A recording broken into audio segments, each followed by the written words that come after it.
From commanding epic medieval battles to constructing a thriving town, Manor Lords has got to be one of my most anticipated upcoming games.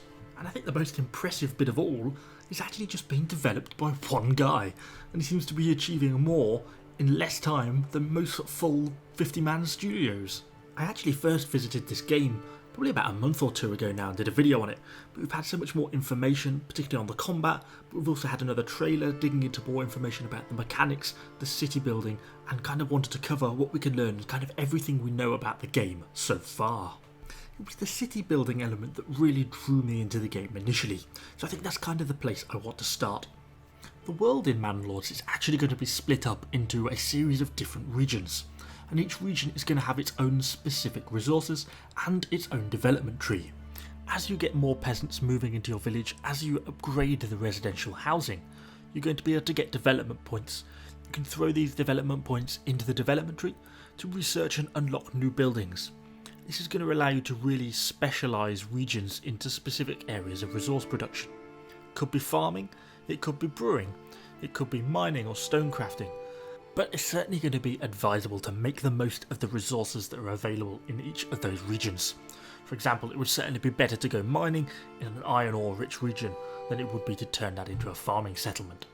You are of course welcome to own more than one region, and so that means you could have one area that maybe focuses on farming sheep and wool production, but then you could have another area that focuses on spinning that wool, turning it into some of the more high-end luxury goods which can be sold to other surrounding lords in the different regions around you.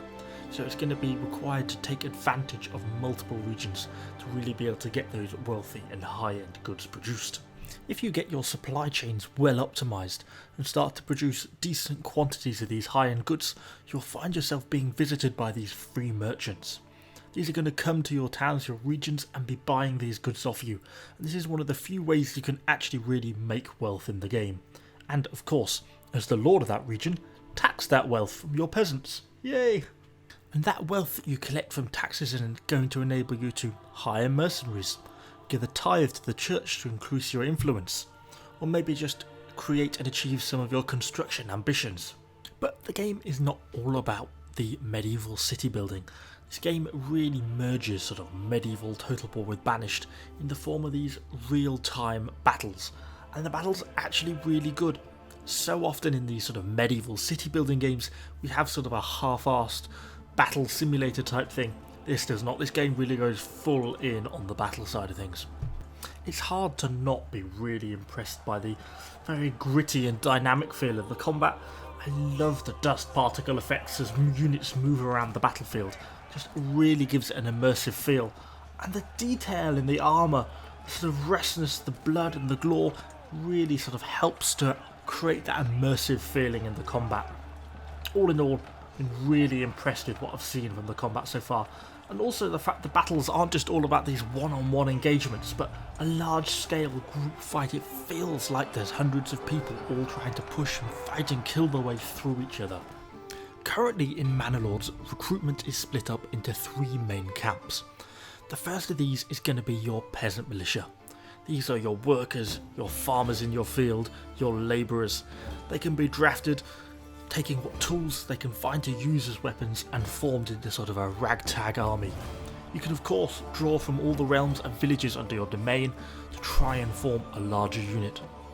If you want to be moving up beyond this to things like spear militia, archer militia, then you're going to need to be training these guys both at the barracks and at the archery range. And of course you're going to be needing to get and manufacture spears, shields, bows and arrows to actually be able to equip them. But of course you do have to bear in mind all these peasants you take from your farms, your mines and your workplaces are going to leave your economy reeling, and you'll find your resource production is going to drop significantly as jobs are left unfilled and your economy grinds to a halt. So recruit them at your own peril.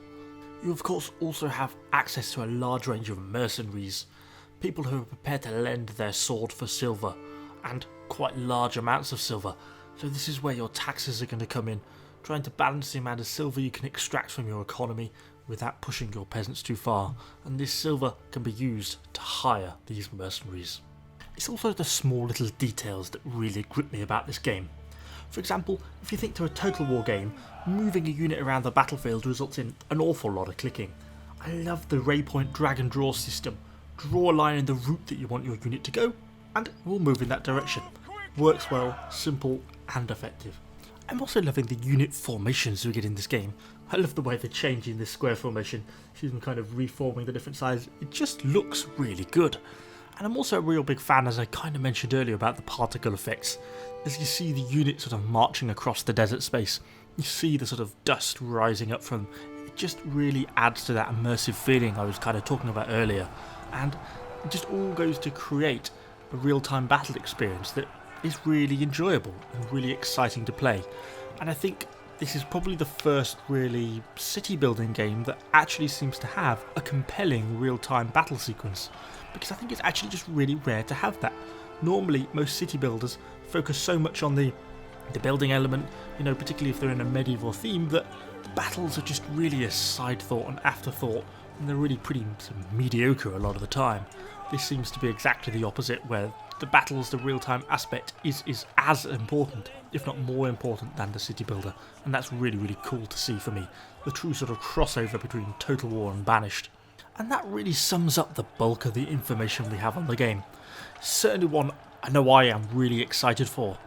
I think perhaps a lot of people might initially be hesitant, because I don't think it would be going too far to say we've all been down this road a little bit before with these type of games, and often have been left rather disappointed.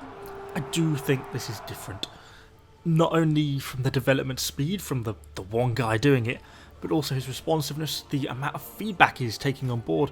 If you head over to the Manor Lords Discord, of which I'll perhaps throw a link in the description down below, you'll see she's continually taking feedback and information from the community and sort of incorporating that into the decisions.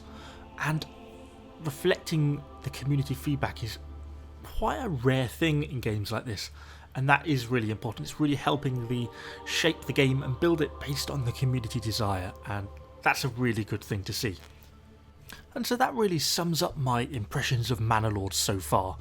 Hopefully you've kind of enjoyed my little video on it. Hopefully you're as excited for it as I am. I'm certainly kind of interested to hear your guys' feedback and thoughts in the comments down below. Are you kind of looking forward to this game as much as I am? Unfortunately, we don't yet have an ETA release date, but then that's probably not a bad thing actually. To not have a release date kind of gives the guys more time to work on it, get it polished, get it right before you, rather than having sort of a set date he's trying to work to. But anyway, do let me know what you think in the comments down below. Of course, we're going to be keeping up to date with this game as we kind of get more information, so do subscribe to the channel for lots more sort of updates and news about Manor Lords. Thanks for watching guys, and I shall see you all on the next video.